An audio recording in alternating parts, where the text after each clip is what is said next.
Hi guys, कैसे हो आप लोग। अभी काफ़ी सारे बच्चे मुझसे ये पूछ रहे हैं कि सर जनरली IUQM के बाद जो बहुत सारी बड़ी बड़ी कोचिंग्स हैं उसके अंदर स्टूडेंट्स का क्या टारगेट रहता है और वो जनरली किस तरीके से पढ़ते हैं। तो मैं आप लोगों को कुछ रास्ता बताता हूँ इसके अंदर। जैसे जो 3-4 ऑफलाइन कोचिंग का मेरे को एक्सपीरियंस है, हम लोग क्या करते थे पहले कि IUQM पढ़ाते थे। पूरे IUQM होने के बाद फिर बच्चे को ऑप्शन दे देते थे कि यार आपको फिजिक्स ओलंपियाड करना है, केमिस्ट्री ओलंपियाड करना है, कोई एक ओलंपियाड, अगर मैथ्स ओलंपियाड परस्यू नहीं करना है तो। और अगर बच्चा 8th या 9th में है तो, अगर 10th में है तो फिर उसको 11th के लिए अर्ली स्टार्ट देना स्टार्ट कर देते थे। बाकी जो बच्चा 8th और 9th के उधर होता था और उसने IUQM की पूरी तैयारी कर ली, तो 3-4 रास्ते होते हैं। एक हो गया कि भाई IUQM वापस से करो, मतलब जैसे मान लो IUQM बहुत लेट हुआ, 10-12 नंबर ही आए, तो IUQM ढंग से करो। एक बार IUQM की जर्नी पूरी अच्छे से करनी है। This is first. सेकेंड, अगर आप 8th या 9th क्लास के अंदर हो, मतलब अगले साल 9th या 10th में जा रहे हो, अगर IUQM पूरा हो गया है और मैथ्स ओलंपियाड के अंदर नहीं करना है कि भाई मैथ्स ओलंपियाड सर हो गया है, IUQM देंगे बट फिजिक्स केमिस्ट्री के लिए कुछ बढ़िया बता दो, तो फिर फिजिक्स और केमिस्ट्री ओलंपियाड में से एक ओलंपियाड हम बच्चे को चूज करवाते थे। इसमें क्या फायदा होता है कि बच्चा जो है ना एक सब्जेक्ट पे फोकस करता है और दिन में 2 या 3 या 4 घंटे दे करके वो दूसरे ओलंपियाड को पढ़ता है। आप देखो फिजिक्स और केमिस्ट्री ओलंपियाड में क्या होता है, सिलेबस 11th और 12th क्लास का ही होता है।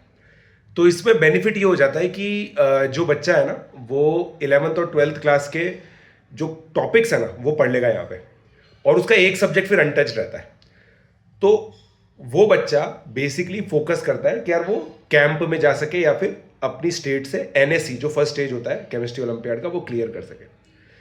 तो ये चीज बेसिकली होती है और फिर यही बच्चे आगे जाकर टॉप रैंक्स लेकर के आते हैं। अगर आप किसी भी बच्चे की जर्नी देखो तो 10th 11th क्लास के अंदर ओलंपियाड क्लियर होता है और फिर 12th क्लास के अंदर जेई करता है। इसका मतलब मैं ये नहीं कह रहा हूँ कि यार ओलंपियाड्स क्लियर करना जरूरी है। ओलंपियाड्स एक एस्पिरेशनल एग्जामिनेशन है जो आपको एक अर्ली स्टार्ट देने में सक्षम है, क्योंकि बच्चों को समझ नहीं आता कि अर्ली स्टार्ट का मतलब होता क्या है। अर्ली स्टार्ट का मतलब होता है कि जैसे मेरी अर्ली स्टार्ट क्या थी, NTSC का एग्जाम के लिए प्रिपेयर करना अर्ली स्टार्ट थी मेरी। उससे मुझे पता चला ऑब्जेक्टिव एग्जामिनेशन क्या होता है, रिवीजन क्या करना होता है, क्लास वर्क कॉपी कैसे बनती है, होमवर्क कैसे करना होता है, बच्चों के साथ कंपटीशन कैसे करते हैं। बच्चों के साथ जब वो पूरे इंडिया के अच्छे अच्छे बच्चे एक साथ बैठते हैं तो फिर परफॉर्मेंस कैसे दी जाती है, टेम्परामेंट कैसे बिल्ड होता है, ये सब चीज़ें तभी सीखेंगे ना जब किसी एग्जामिनेशन की प्रिपरेशन करेंगे। घर पे बैठे बैठे तो होगी नहीं, बिना टेस्ट दिए होगी नहीं। तो इसका पूरा एक एल्गोरिदम होता है।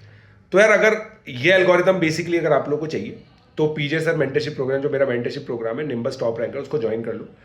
उसके लिए देखो गूगल फॉर्म डिस्क्रिप्शन में अवेलेबल है, आप लोग उसको भर सकते हो। उसके अलावा आप ये चीज़ कर सकते हो कि डायरेक्ट सब्सक्रिप्शन भी ले सकते हो। PJ लाइव कोड लगाना डिस्क्रिप्शन में अवेलेबल है, सीधा करो क्योंकि उसकी सीट्स लिमिटेड है। क्योंकि ये जो चीज़ मैंने बताई है ना ये लिमिटेड बच्चों के साथ ही होती है। और ये कुछ सीक्रेट्स हैं, मतलब ये कोचिंग के सीक्रेट्स हैं, बहुत बड़ी बड़ी कोचिंग के सीक्रेट्स हैं। हम लोग तो उसके अंदर रह चुके हैं, मैं तो हेड रह चुका हूँ।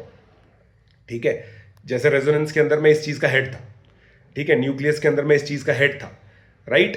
तो मुझे ये सारी चीज़ें पता है अंदर से। यही बच्चे आगे जाके टॉप 10 में रैंक लेकर के आते हैं।